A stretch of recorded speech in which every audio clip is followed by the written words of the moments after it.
Salut à tous. Donc aujourd'hui dans cette vidéo, on va voir un petit peu ensemble sur quoi je bosse en ce moment, les futures vidéos aussi qui vont arriver, à plus ou moins long terme, hein, voilà, ce sera un échantillon des idées que j'ai, ainsi que différents colis que j'ai reçus, donc ça on verra ça tout à la fin. Et voilà. Pourquoi je fais cette vidéo aujourd'hui? Vous l'aurez sûrement remarqué, mais je suis très peu actif sur YouTube actuellement. Bon, ça fait plusieurs semaines que j'ai pas mis de vidéo. C'est normal, c'est au regret, hein. Moi j'aimerais bien pouvoir sortir une vidéo tous les week-ends, hein, mais malheureusement j'ai pas le temps. Je veux vraiment faire des vidéos clean, donc voilà, ça prend énormément de temps pour les faire. Et même pour faire des petites vidéos bricolage et trucs comme ça, quand je bricole un petit truc, je vous le filme. Même ça, j'ai plus le temps. Vraiment pour vous dire, j'ai même plus le temps de faire des petits bricolages, des petits montages à droite et à gauche. Donc bon, ouais, c'est un gros problème. Mais bon, ça va être réglé. Là, mon emploi du temps va se limiter, décharger un petit peu. Je vais avoir moins de choses à faire durant la semaine là.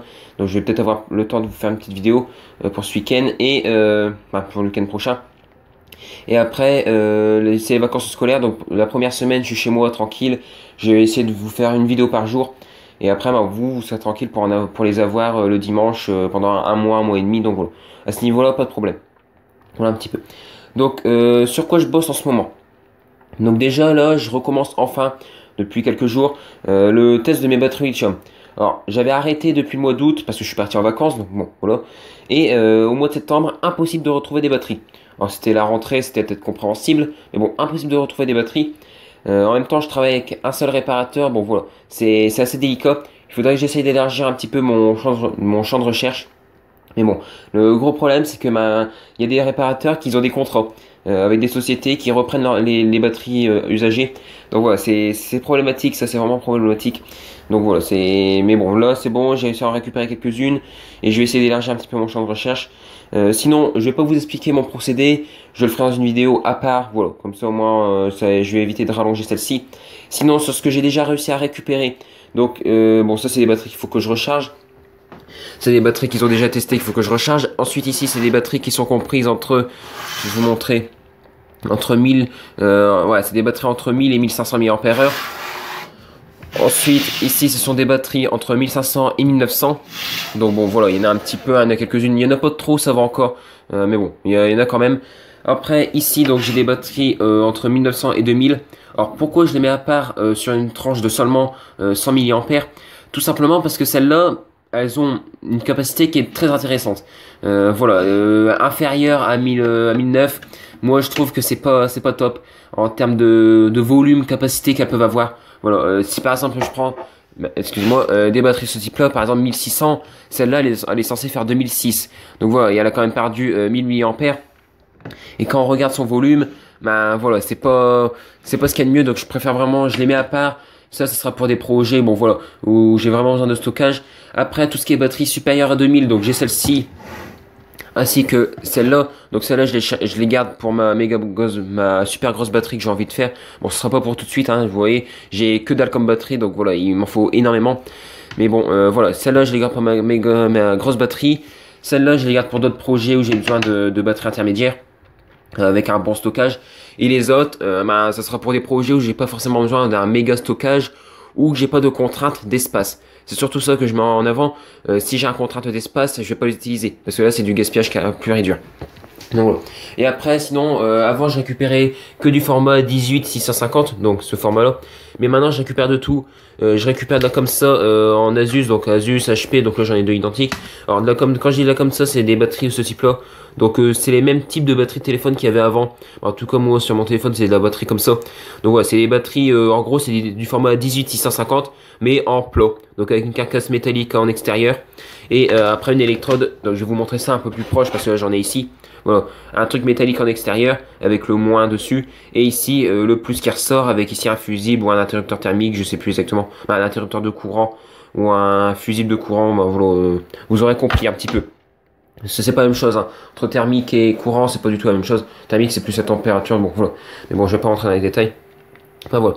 Et aussi, j'ai récupéré, alors je pense faire une petite vidéo là-dessus, ça peut être intéressant de voir un petit peu comment c'est conçu. Des vidéos, je m'embrouille, des batteries de Mac, de MacBook ou des trucs comme ça, je sais pas exactement. Bon, c'est des batteries d'Apple en tout cas. Je sais pas exactement c'est quoi, je sais pas si vous verrez. Bon, de toute façon, voilà, la qualité elle est pas top, hein, je sais, je fais ça un petit peu à l'arrache. j'ai pas, à part mon atelier, j'ai que dalle en éclairage, c'est pour ça, c'est un petit peu triste, mais bon, ça ira après. Donc ouais, je pense faire une vidéo parce que j'ai déjà démonté une précédemment et en termes de conception, c'est totalement différent de ce qu'on a l'habitude de voir, donc je pense ça peut être intéressant. Ouais, ça fait un petit truc rapide. Bon voilà. J'ai déjà passé beaucoup de temps sur les batteries, donc on va tout de suite attaquer un petit peu toutes les vidéos que j'ai envie de faire. Bon, je vais les énumérer rapidement, hein. J'essaie de faire ça rapidement. Donc, une qui va arriver incessamment sous peu, le test de cette alimentation-là, c'est une 5 volts 5 ampères. Ensuite, donc dans ce secteur-ci, bon, j'ai lui aussi une autre vidéo à faire, surtout une réalisation d'une station de test, donc avec ma charge à courant constant, pour pouvoir régler le courant de test des batteries. Voilà, un truc, je vais faire toute une plaque ici avec un support en bois. Ça aussi, là, j'ai 2 câbles d'alimentation. Après, on n'aura plus qu'un seul. Et je vais mettre 1 à 2 batteries pour les alimenter. Donc, je sais, c'est complètement débile parce que je vais mettre un TP4056, là, c'est ça? Ouais, c'est les modules de charge, hein, vous voyez, c'est quoi les modules de charge de lithium là? Je vais en mettre un que je vais recharger en H24 en fait. Ensuite, il va recharger lui 1 à 2 batteries et les 2 batteries, il va avoir un convertisseur 5 volts qui va venir alimenter les deux testeurs ici. Pourquoi je fais ça? En cas de coupure de courant, au moins je suis protégé. Voilà, c'est juste pour ça. Et après, par contre, je mettrai aussi un interrupteur, tous ces trucs là pour pouvoir isoler si je veux pas l'allumer, pour éviter de décharger la batterie, tous ces trucs là. Bon, voilà. Je vous en dis pas trop, je vais faire un méga band test à ce niveau-là. En gros, un truc bien fini, un truc propre. Donc ensuite on va repartir vers l'atelier. Donc je fais ça à l'arrache, hein. Je vous ai dit c'est une vidéo un petit peu là. Voilà. Donc sur l'atelier, donc on va commencer par la partie supérieure, donc les vidéos que j'ai envie de faire. Donc déjà la toute prochaine qui va sortir, c'est pour ça, c'est le week-end prochain. C'est le test, donc la réparation, autant pour moi, de cette alimentation, donc 5 volts 4 ampères. Voilà. Réparation plus de 3 petites précisions, voilà. J'ai envie de comparer en fait les deux alimes, tout simplement. Et voir un petit peu laquelle serait la meilleure. Bon voilà, j'en dis pas de plus, ça peut être un truc intéressant comparer deux alimentations. Ensuite, de ce côté-ci, donc qu'est-ce que j'ai encore comme vidéo à faire? Ici, mon alimentation de labo, je vais la refaire intégralement. Au niveau des sorties, donc là j'avais mis des Wago à l'époque, bon j'avais fait récupérer ça. Ça, je les dégage et je vais mettre des bornes à écartement standard 4 mm, voilà. Je vais faire ça propre. Pareil, bon, au niveau tout ce qui est alimentation variable, tout ça, je refais intégralement. Les voltmètres, je vais peut-être les garder, mais je vais essayer de les réétalonner parce que là, ils sont vraiment merdiques au niveau de précision. Les potentiomètres, bon, ils sont morts. J'ai laissé l'alimentation quelques temps au garage un hiver. Ça a pris l'humidité, ils sont morts. Hein. Sincèrement, c'est vraiment de la grosse merde ces trucs-là. Pour ça, les potentiomètres de précision, si c'est pour les mettre à l'extérieur ou à un endroit avec un petit peu d'humidité, abandonner direct. Hein. Surtout des trucs chinois comme ça, encore des trucs de bonne qualité qui coûtent la peau du cul. Bon, ouais, peut-être. Mais là, des trucs comme ça, des potentiomètres à 1 euro, 1,50 €, bon voilà, vous comprenez qu'obligatoirement, ça peut pas faire long feu avec l'humidité. Et après, au niveau des convertisseurs aussi, c'est des trucs limités à 2 ampères. Je vais foutre des trucs qui peuvent supporter 200 watts, hein, voilà, comme ça au moins, je pourrais envoyer de la patate à ce niveau-là. Et aussi, donc là, vous verrez, c'est un bordel de câbles, mais bon, vous allez vite comprendre pourquoi c'est un bordel. Parce que, pour faire mes vidéos, j'ai rajouté donc un petit peu d'éclairage. Donc je vais essayer de vous faire une rapide démonstration. Donc là, bon, vous voyez, c'est une bonne qualité, hein, ça va, c'est bien éclairé, on va dire. Et là, si je coupe mon éclairage, donc par contre, je vais retirer ma tête de l'éclairage. Voilà un petit peu comment c'était avant. Et depuis que j'ai rajouté un éclairage, donc voilà. Et en fait, j'utilise tout simplement une LED de 100 watts, donc avec radiateur, ventilateur, tout ça. C'est pour ça que vous allez entendre un brouillard maintenant. Bon, vous avez dû entendre, le ventilateur il fait un boucan d'enfer. C'est pour ça, il faut que j'en achète un autre silencieux. J'avais acheté ça, une merde chinoise. Bon, ça c'est pas grave, encore si c'est pour la lampe torche LED, c'est pas grave si ça fait du bruit. Mais pour de la vidéo, vaut mieux avoir un ventilateur silencieux parce que ça peut faire vraiment un bruit de fond. C'est vraiment horrible. Donc, là aussi, pour tout ce qui est éclairage, quand je fais des vidéos, donc de l'atelier, il faut que je le refasse intégralement. Donc encore au niveau de la LED par elle-même, ça va. J'avais plus ou moins montré sur Twitter. Mais à ce niveau-ci, c'est un bordel pas possible. J'alimente ça en 12 volts. Ici, j'ai du câble 0,75 mm qui vient se mettre avec des pinces crocodile directement sur le convertisseur. Là. 250 watts, l'alimentation pour là. Je vous avais fait une vidéo là-dessus il y a quelques temps. Mais voilà, c'est un truc comme ça fait à l'arrache. Ça consomme 7 ampères. Bon voilà, c'est du fil qui peut même pas supporter 7 ampères normalement. Parce qu'on dit souvent 5 ampères par millimètre carré. Et là, j'ai même pas un millimètre carré. Donc voilà, c'est un petit peu n'importe quoi, on va dire. Mais bon, c'est un truc fait à l'arrache, c'est un montage provisoire. Dès à quel point c'est provisoire, ici j'ai convertisseur qui est à l'envers, 2 radiateurs, un ventilateur de PC comme ça mis à l'arrache, voilà. C'est vraiment un truc que j'ai fait en provisoire, un provisoire qui dure depuis quelques mois quand même déjà. Mais bon, ouais, il faut vraiment que je fasse ça au propre. Il faut avoir le temps, c'est ça le problème. Mais dès que j'ai le matos pour pouvoir faire ça propre, parce que j'ai pas racheté d'alimentation, j'ai rien fait en fait, c'est ça le problème. Dès que j'ai tout le matos qu'il me faut pour pouvoir le refaire au propre, voilà, je vous ferai une petite vidéo là-dessus dans tous les cas. Donc voilà, à ce niveau-là, j'ai fait à peu près tout le tour. Maintenant, on va passer sous l'établi parce que là, bah, j'ai une tonne de choses à vous faire comme vidéo plus ou moins. Donc, comme je l'avais plus ou moins dit, bah, j'avais parlé à un abonné en commentaire tout ça, parce que pour faire des trucs sur l'électricité, tout ça, bidule machin chouette. Bah, en fait, dans mon atelier, j'ai un projet de faire un tableau électrique. Donc là, avec, j'ai déjà un tableau électrique, mais ça c'est du provisoire, hein, tout ça c'est du provisoire. Même le tableau, c'est pas celui-là, c'est un truc de récup. Mais je vais avoir un tableau donc qui va être mis là au niveau du trou qui est au mur, avec un différentiel, un disjoncteur 10 ampères donc qui est déjà ici, un compteur d'énergie. Donc j'ai acheté ça sur Amazon, 10 euros. Il fonctionne, il n'y a pas de problème. Il chauffe pas, l'affichage légèrement, mais c'est de l'affichage LED, ça va. Le seul point négatif que je trouve encore, c'est qu'au niveau de précision, il est pas top. De toute façon, je vous ferai une vidéo là-dessus dans tous les cas, hein, vous inquiétez pas. Mais bon, voilà, avec un compteur d'énergie. Après, les deux prises ici modulaires qui vont se raccorder à mes deux multiprises. Et puis voilà. Voilà un petit peu. Je vais faire un beau tableau ici. Je vais vous dire aussi quelques conseils sur tout ce qui est électrique par même occasion dans la vidéo. Voilà un petit peu à ce niveau-là pour le tableau. Donc, on va continuer après à balayer. Bon, tout ça après ça dégagera hein, parce que là c'est du provisoire. Voilà, j'ai des wagos qui sont raccordés là à la prise double. De la prise double, j'ai une prise qui repart là-bas. Bon voilà, c'est un bordel de fils. Vous voyez, je suis le meilleur hein, au niveau du rangement des fils, tout ça, c'est magnifique. Mais bon, quand il y aura le tableau, ça sera clean, ça sera propre, il n'y aura pas de problème là-dessus. Après, si je continue, donc ici, j'ai eu la chance, j'appelle ça une chance parce que bon, ça doit coûter la peau du cul d'acheter ça, mais de récupérer une ligne de 24 volts, 20 ampères. Donc ça fait un beau bébé, sincèrement, d'une très bonne marque. Alors ça, c'est d'une marque qui équipe tout ce qui est armoire industrielle, tous ces trucs-là, il n'y a pas de problème. Donc j'ai récupéré ça en stage. Elle fonctionne à vide. Je l'avais testé quand je l'ai récupéré, donc il y a 2 ans de ça, je crois. Je l'avais testé. Elle fonctionnait à vide, aucun problème. Elle m'a pas pété à la gueule en tout cas. Et je l'ai pas testé en charge. Donc là, j'ai la prochaine étape, c'est de la tester en charge. Et si jamais elle fonctionne, bah, je viendrai l'installer. Donc, par contre, elle est relativement lourde. L'installer ici quelque part ou là-bas quelque part. Je sais pas encore trop. Je vous montre un petit peu. Bon, voilà. Y a tout qui tombe, c'est magnifique. Mais voilà, vous installez ça dans un endroit. Je pense aussi, de toute façon, ça je l'installerai en même temps que le tableau électrique. Mais je pense vous faire une vidéo lors de son test. Voir un petit peu comment je fais pour tester les alimentations si je récupère des trucs. Donc c'est tout bête, hein, mais je vous montrerai dans une vidéo. Et si jamais elle me pète à la gueule pendant que je la mets en charge, ça fera une petite vidéo feu d'artifice. Ça pourrait être sympa, je pense, non? Donc voilà, voilà, je vais faire ça dans tous les cas. Voilà. Donc encore une vidéo à faire. Ouais, je vous dis, hein, des vidéos j'en ai un, mais c'est le temps qui me manque. Après, si je continue, donc ici, il y aura aussi une vidéo à propos de ce petit récepteur infrarouge pour le ruban LED RGB. Pourquoi je vais faire une vidéo dessus? Pourtant, ça n'a pas vraiment d'importance. C'est des trucs c'est des trucs chinois. C'est un truc que j'en ai acheté deux sur AliExpress. Je vais vous faire une vidéo. Pourquoi? Parce que le premier que j'ai acheté, donc il a cramé. Je vous expliquerai pourquoi dans la vidéo. Et celui-là, il fonctionne quand il veut, on va dire. Voilà, j'en dis pas de plus. Mais pour faire simple, c'est de la grosse merde. Voilà, pour faire simple, c'est de la grosse merde. Je vous fais une vidéo à part dans tous les cas. Voilà, j'en dis pas de plus à ce niveau-là. Et après, donc à ce niveau-là, j'ai terminé. Après, bon, je vais pas tout dire en vidéo, hein, parce que sinon, si je dirais tout, je pourrais vous lister chaque vidéo que j'ai envie de faire. J'ai une liste longue comme le bras dans mon téléphone, sincèrement, ça serait inutile. Mais bon, voilà. Déjà visuellement, ce que je peux déjà vous dire. Après aussi, j'ai comme projet, donc ça, j'essayerai de vous le sortir le dernier week-end, donc des vacances. Bon, voilà, il faut le temps que je fasse la vidéo, que je le réalise chez moi, et qu'après je vous le montre, tout ça, je vous fasse un petit truc propre. Mais j'ai un projet de passage de câble RJ45 chez moi, tout simplement parce que j'ai la chance d'avoir la fibre chez moi, la fibre 1 giga. Donc bon, et actuellement je l'utilise tout en Wi-Fi. C'est complètement débile. Le Wi-Fi, je suis avec mon PC à côté de la box, je suis à 400 mégas max. Donc déjà c'est ridicule. Et si je viens être dans ma chambre et des trucs comme ça avec mon PC, là je tombe à des trucs à 200 mégas, c'est ridicule, sincèrement c'est ridicule.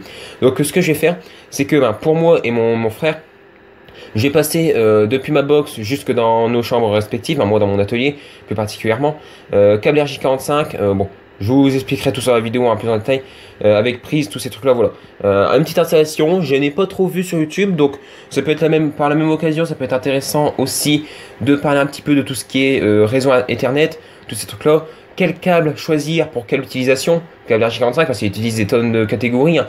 La plus utilisée actuellement c'est la catégorie 5E, parce qu'elle a des bons débits, voilà, c'est le plus utilisé. Mais bon, voilà, il y en a des autres, il y a la catégorie 6, après il y a différents trucs, il y a STP, FTP, et tous ces trucs-là, voilà. Il y en a des tonnes. Je vous expliquerai ça dans une vidéo, dans la vidéo en question, voilà, où je réalise le câblage. Mais bon, un petit projet qui peut être bien sympathique au niveau câblage Ethernet. Voilà. Bon, maintenant, je pense à peu près avoir fait tout le tour au niveau des vidéos. Comme j'ai dit, hein, je dis pas tout au niveau des vidéos. Maintenant, on va tout de suite passer au colis que j'ai reçu. Donc, je vous installe là 30 secondes. Je vous quitte et je vais chercher ma caisse qui est juste énorme. Donc, je vous dis, hein, je reviens rapidement. J'en avais pour 30 secondes. Donc, voici la caisse. Je vous dis, hein, elle est énorme et il y a une tonne de colis dedans. Donc pour cela, je vous récupère maintenant. Excusez-moi un petit peu pour si ça tremble un petit peu. Voilà, je fais ça un petit peu à l'arrache. J'ai pas de stabilisateur, donc voilà, on fait ça avec les moyens du bord. Donc un colis que j'ai reçu il y a très très longtemps. Donc ça, c'est toutes des plaques que j'utilise pour mettre mes batteries, hein. Des plaques 4x5. Voilà. J'avais acheté ça une dizaine d'euros, une quinzaine d'euros sur AliExpress, il y en a 100 plaques. Donc, de toute façon, je vous présenterai ça dans un prochain déballage de colis. Ensuite, ici, donc des batteries pour faire ma super grosse batterie pour ma lampe torche 700 watts. Je vous dis, je vous montre certains colis. Je vous montre pas tout, mais je vous montre vraiment ceux qui seront utilisés très prochainement, en tout cas, ou qui seront présentés très prochainement. Après, oui, bon, là, c'est une enveloppe. Je l'ai sorti de l'enveloppe pour que ce soit plus simple. Mais j'en ai parlé juste hier sur Twitter. Mais c'est le colis le mieux emballé que j'ai reçu alors que c'était pas utile. Ça, c'est du plastique thermo-rétractable qu'on met autour des packs de batterie. Et ça, normalement, ça peut pas être si protégé que ça. En sachant qu'ils avaient mis une très bonne enveloppe à bulles plastique. Quand je dis très bonne enveloppe, je peux comparer cette qualité d'enveloppe à des enveloppes Amazon. Parce que j'ai déjà reçu un colis dans une enveloppe plastique Amazon, la bulle. Et en termes de qualité, je peux le comparer. C'est identique à peu près. Donc il y avait ça. Et en plus, il y avait un rouleau comme ça de papier à bulle. Bon, au moins comme ça maintenant j'ai du papier à bulle, hein, je dis pas. Et même le papier à bulle là c'est du très très bon, hein, je dis pas. Mais bon, au niveau emballage c'est un petit peu n'importe quoi on va dire. Ensuite ici un convertisseur 1200 watts. Bon voilà, un module boost. J'en parle pas de plus, je vous le présenterai dans une vidéo spéciale et il y aura plusieurs vidéos à son sujet dans tous les cas, vous inquiétez pas. Ensuite j'ai acheté du fil fusible, donc pour réaliser ma batterie, j'ai acheté sur Leroy Merlin, bon je vous en parlerai plus tard. Une boîte ABS pour pouvoir fabriquer un chargeur pour ma batterie, donc voilà, c'est en rapport avec le convertisseur aussi. Ensuite, qu'est-ce qu'il y a là aussi? Donc là, j'ai du BMS parce que j'ai une vidéo pour les BMS. Donc ça, c'est pour la vidéo sur les BMS. Ça, c'est le BMS de ma batterie. Donc ça, c'est le câble pour le BMS là-bas, voilà. Un petit voltmètre lipo comme ça, bon, pour essayer de voir si l'équilibrage il est bon. Ça aussi, hein, je vous en parlerai dans une vidéo spéciale, comment recharger les batteries au lithium, comment aussi, quel type de BMS utiliser, tous ces trucs-là, voilà. Il y a plusieurs vidéos, il y en a pour beaucoup de temps à faire, mais bon. Je pense que c'est important de tout bien détailler parce que les batteries lithium, si on fait de la merde avec, ça peut être méga dangereux. Donc voilà, je préfère prendre les devants. Bon voilà, interrupteur 20 ampères pour le chargeur aussi, voilà. Tous ces trucs là. J'ai encore une tonne de colis, vous voyez, je vous ai présenté le principal. J'ai aussi acheté des connecteurs comme ça, voilà, pour le voltmètre lipo, mais bon voilà. Sincèrement, il y a une tonne de trucs. Après, je dois même encore en avoir qui doit traîner quelque part, mais bon, il doit y avoir à droite et à gauche. Je sais aussi que je le vois pas trop là, mais j'ai acheté aussi un indicateur de tension, donc un afficheur en quelque sorte qui donne le pourcentage de batterie qui reste dans ma batterie que je vais réaliser. Donc voilà, voilà un petit peu des colis qu'il y a. Bon, vous le voyez, hein, l'établi est déjà rempli et j'en ai encore une tonne dedans. Donc quand je vous ai dit qu'il y a beaucoup d'éballages de colis avec ça, il y en a vraiment beaucoup. Bon voilà, je pense à peu près avoir fait tout le tour. Je vous ai montré quand même pas mal de choses. Ça sert à rien de faire durer la vidéo plus longtemps. Donc voilà. Donc comme d'habitude, hein, si jamais vous avez la moindre question sur n'importe quoi, si jamais vous avez besoin un petit peu d'aide pour un projet, voilà, je peux vous en apporter. Par contre voilà, j'ai pas trop le temps actuellement. Donc si jamais, essayez de me contacter quand même par email, que vous retrouverez l'adresse mail dans l'onglet à propos, hein, sur la chaîne YouTube dans tous les cas. Vous trouverez l'adresse mail. Mais bon voilà, n'hésitez pas. Peut-être que si c'est un truc ridicule, j'ai les schémas ou des trucs comme ça, je peux vous le faire, vous l'envoyer par mail rapidement, pas de problème. Par contre, si c'est carrément pour vous réaliser un schéma, voilà, ça risque d'être très complexe. Sincèrement, je vous dis, ça risque d'être très complexe, mais bon, au moins je vous dis. Donc, si jamais vous avez une question, n'importe quoi, en commentaire des vidéos. Si jamais vous avez aimé la vidéo, un petit like, hein, ça fait toujours très plaisir, ça permet d'encourager voilà, ceci-là. Partagez la vidéo, très important, ça va faire découvrir la chaîne, voilà, blablabla. Et pour terminer, bien entendu, n'oubliez pas de vous abonner, c'est très important. On est plus de 850 actuellement. On va bientôt franchir les cap des 900 abonnés et je pense que d'ici un mois et demi, on a franchi les 1000 abonnés. Un mois et demi, 2 mois. Voilà, on va pas trop vendre la peau de l'ours avant d'avoir tué. Mais voilà, d'ici 2 mois, on aura franchi les 2000 abonnés. Et ça, je vous en remercierai jamais assez. Donc voilà, bon, allez, foncez-y, abonnez-vous, mettez la petite cloche bien entendu. Et moi, je vous dis salut à tous et à la prochaine.